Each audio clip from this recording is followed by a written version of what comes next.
Asante. Cha kwanza tunamshukuru Mwenyezi Mungu kwa kuwa salama mpaka sasa huu. Kwa upande wetu sisi kama wachezaji wote tuko salama, kwa maana kila mmoja wetu yuko tayari kwa ajili ya mechi ya kesho dhidi ya Simba. Kwa wote tuko sawa.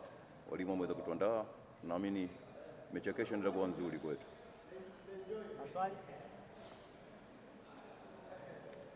Manyasi, mchezo wa kesho ukiachana na kwamba ni mchezo wa nyumbani, lakini pia ni muhimu kutokana na nafasi mliokuwa nayo na alama mliokuwa nayo. Ninyi kama wachezaji, kipi ambacho mnakizungumza na kupeana motisha kuhakikisha kwamba makosa yapo, lakini inawezekana yasitokee kwa wakati huo, lakini pia mnatumia nafasi ambazo mnazipata ili kuweza kuadhibu wapinzani? Kwanza mechi ya kesho inaenda kuwa mechi ngumu, kwa maana Simba nao wanakuwa wanataka matokeo, hivyo Coastal Union pia wanataka matokeo. Sisi kama wachezaji tumejiandaa, kwa sababu mechi zote zilizo mbele yetu ni za muhimu kupata matokeo kutokana na nafasi tuliyokuwa nayo.